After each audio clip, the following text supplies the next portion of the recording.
Hi guys. What we're going to do today is graph parabolas, but learn a much easier method. Much easier.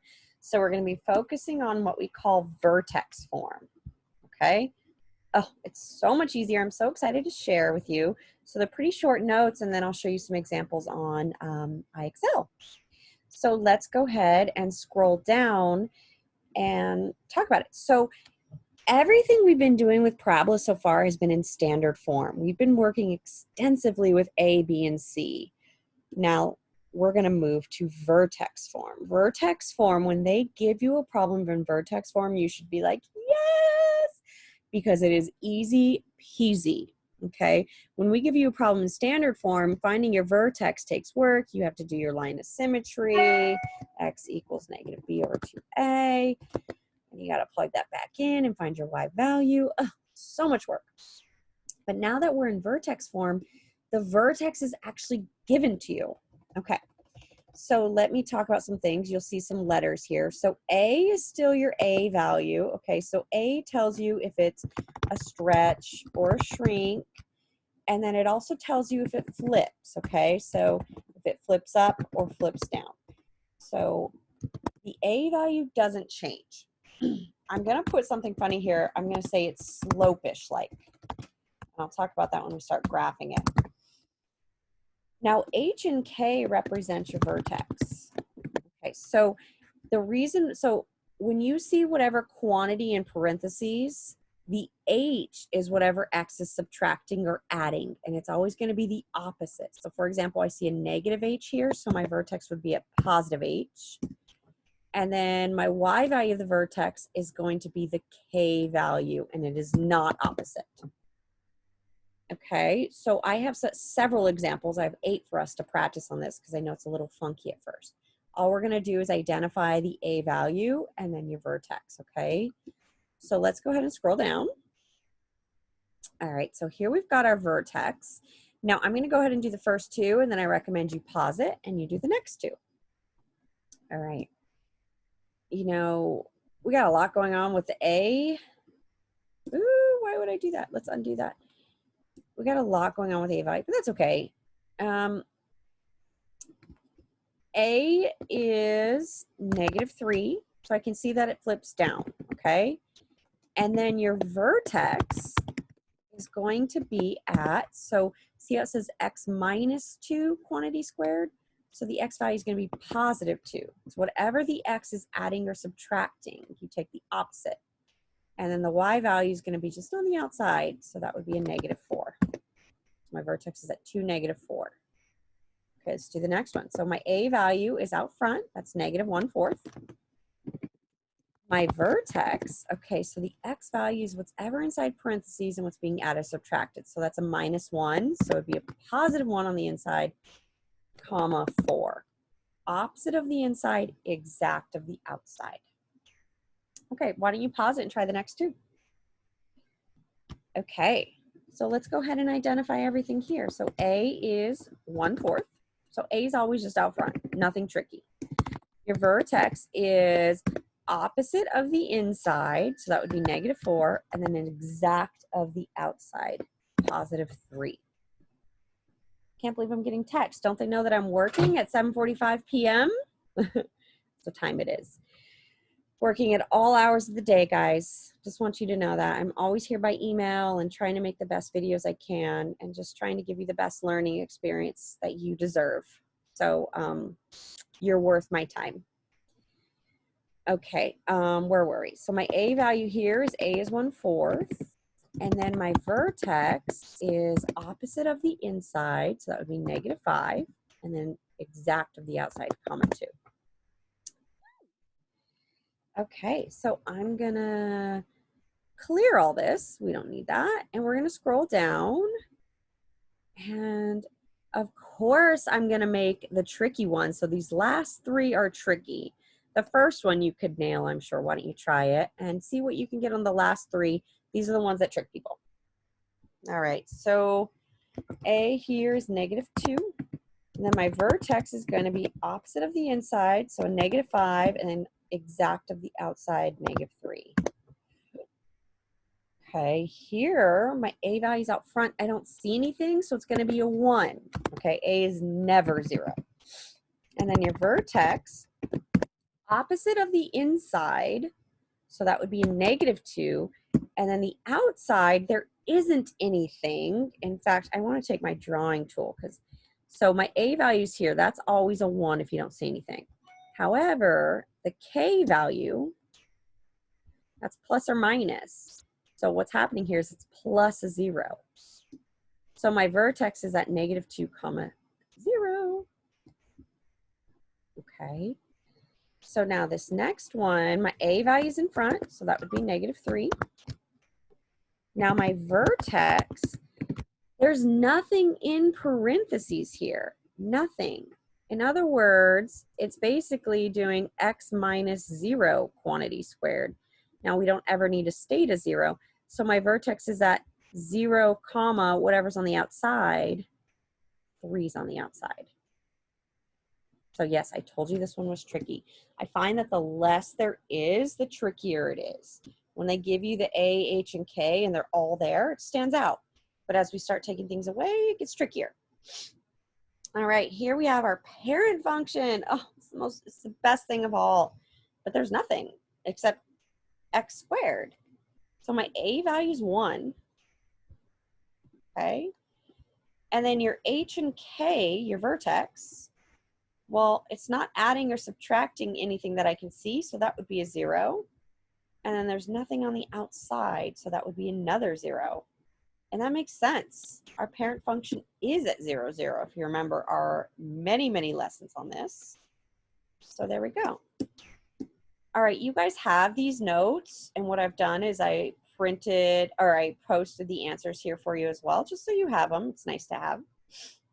So now what we're going to do is clear this, and we're going to go ahead and get to IXL and do some IXL problems on BB.5. Okay, so you get practice graphing it. And this is actually fun. You get a graph actually on it, which I like. So let's go ahead and hit it. Graph the function. Okay, all you need to do, guys, is what we did in the examples is identify A and then your H and K.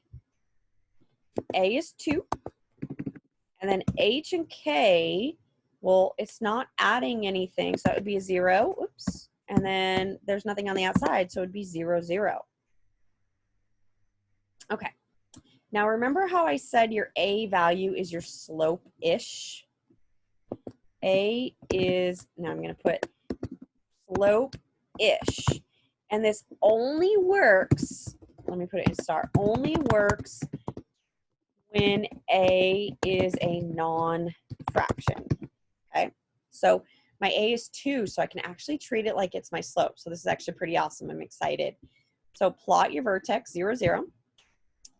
Now, look, when you move your mouse, you can make your parabola as wide or tall and stretchy as you want. This is stretch, this is shrink. You can play with it. Now, they're saying my A is 2, so start at your vertex, and let me just do this. Treat it like a slope because it's a non-fraction, so you could treat it as 2 over 1. So check this out. So here's my vertex. I'm going to go up 2 over 1. Ah, ooh, that's nice. We don't have to make a table of values. What? All right, let me erase this. Oops, let me clear it actually, that's better. All right, so let's go ahead and identify A and your H and K. So my A is -7, and then my H and K, well, they're not adding or subtracting anything, so this is gonna be a 0, 0. Oops. So what I'm gonna do is plot it as 0, 0, and because my A value is a non-fraction, I can treat it as a slope. Now it's negative, so it's facing down, so I'm going to go down 7 over 1. Ooh, and it knows it's making a parabola, so it makes it perfectly symmetrical for you. Ah, that feels good. All right, let's clear it all. So here my A value is -3. My vertex is at, again, it's not adding or subtracting things, so it's 0, 0. Okay, so I'm going to plot it at 0, 0. Since my a is negative, it's down, and I'm going to go down 3 over 1. And it makes my perfect parabola. Look at my score, too. I'm doing great. Let me jump ahead a little bit because I want my vertex to be somewhere else besides 0, 0. Okay, this is a good one. Let me go ahead and clear it. My a is 4. Now, my vertex, guys, is there's nothing being added or subtracted to the x, so that's going to be 0. And then my k value is 6, because that's what's on the outside. All right, so I'm going to plot my vertex at 0, 6. My a value is positive, so I'm facing up. And I'm going to use 4 as my slope. So I'm going to go 1, 2, 3, 4, and over 1. There we go. Wonderful. Thank you. Let's do it again. Clear all. So a is 5. And then my vertex, my x squared is not adding or subtracting things. So again, that's a 0. And then my k, my y value is going to be at -8. So my vertex is at 0, -8. My a value is 5, and it's positive, so that's going to go up 5 over 1. So 1, 2, 3, 4, 5 over 1. Boom. Guys, before you stop now and you're like, got it, please keep watching because I want to get it to where a value is a fraction, because then you cannot use the slope tool, okay? That is really important. So please don't stop this video until we get to a fraction piece. All right, guys, so here my a value is 2. My h, my x value, so it's subtracting 4, so it's going to be a positive 4 here, and then there's nothing on the outside, so that's going to be a 0. So my vertex is at 4, 0. That's here. My a value is 2, so I'm going to go up 2 over 1. And push enter. Oh no, you better not freeze on me. I've come too far. No. Come on. Oh man. Is it going to make me restart?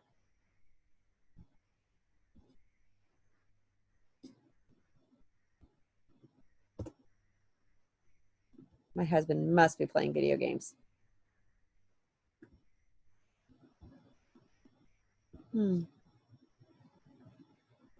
Let's see. Okay, so vertex at 4, 0 and up 2 over 1. Come on. Oh man, it sent me back to 0. Luckily for you guys, it never does that. I'm just on the teacher portal, so it really doesn't care about my score. So let me jump ahead. Let's get to a juicy one. Okay, here we go. So my a value is 8. Okay, my vertex, so I'm subtracting 9, so it's going to be a positive 9, and then it's a -8 on the outside. Opposite of the inside, exact of the outside. All right, let's go ahead and graph this. So I'm at 9, -8. Oh, I need more room. I got to scroll down here. So I'm at 9, -8. And I'm going to use my slope. So I'm going to go up 8, 1, 2, 3, 4, 5, 6, 7, 8, over 1. And I was just double checking it's positive, so it's facing up. Double check that that was 8. And let's go for it. Ooh, terrific. Why, thank you. All right. So here we've got an a value of 5. And then your vertex is opposite of the inside, so that's 5, and exact of the outside, so it's -10. So I'm at 5, -10. 5, oh, I need more room down below. Let me scroll down. 5, -10. Okay. And then my slope-ish is 5, so I'm going to go up 5. 1, 2, 3, 4, 5 over 1. Okay, I'm just kind of double checking my vertex. 5, -10, up 5 over 1. Okay, submit. So I hope you're getting the hang of this. I'm going to keep going, but I'm really just waiting till I get to a fraction here. Okay, so a is 8. My vertex is at 6, so opposite of the inside, exact of the outside, so 6, -9. All right, so that would give me a vertex at 6, -9. And I'm going up 8. So 1, 2, 3, 4, 5, 7, 8 over 1. And I should expect to be 1 away because I was at -9. Going up 8 would give me 1 away from the x-axis. I like it. Let's do it. Yay. Okay. Now, fractions stink. They just stink all the way around, okay? So let me clear it. Let's go ahead and identify our a and our vertex. So our a is -3/4. And then our vertex is at, okay, x is at not adding or subtracting anything, so that's a 0. And then my y value is a 3. All right, guys, so I'm going to plot 0, 3. Now, here's the bad news. I know it's facing down because it's a negative, but I cannot use this as my slope. You cannot, because it's a fraction. Huge bummer. I know, but you cannot use it as your slope. So not a slope when it's a fraction, okay? You just can't, it doesn't work. I actually don't know why, but it was nice that I spoiled you with the shortcut at first, right? So you know what? What we have to do is make a table. I know, that's what we have to do. We know where our vertex is, so I'm gonna plug in a number to the right of the vertex and to the left of the vertex. And then I have 2 points, solid. So I'm gonna plug in 1. That's not so bad. So if I plugged in 1, that would be y equals, so -3/4, 1 squared plus 3.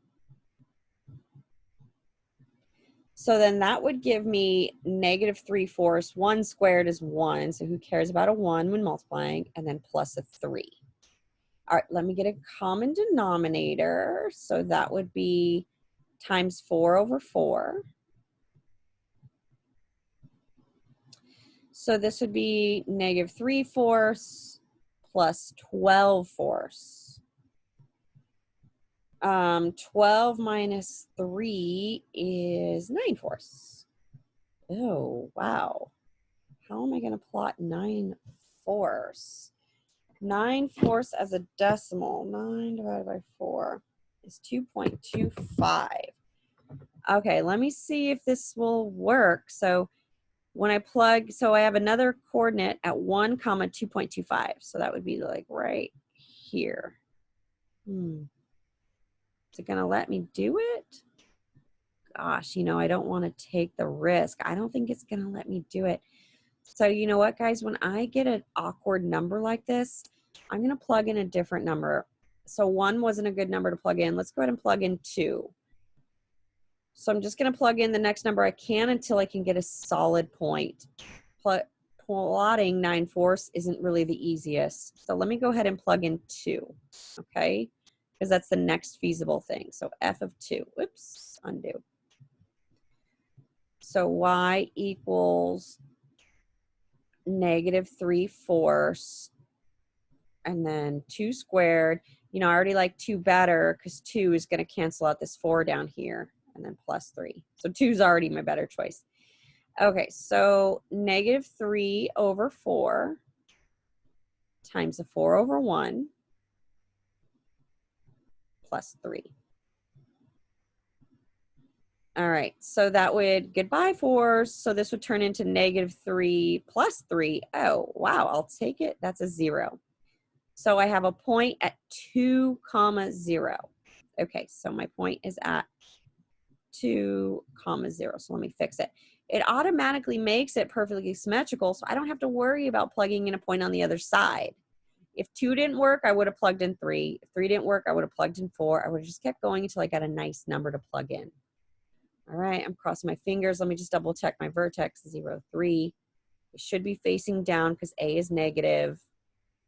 Remember, slope doesn't work because look, down 1, 2, 3 over 4. It just doesn't work, which is a bummer. Anyways, let's push enter. Ah, well done. Okay, well, all you have to do is get to 80 for this one. I'm here for questions, and I wish you all the best. Thank you so much. Bye, guys.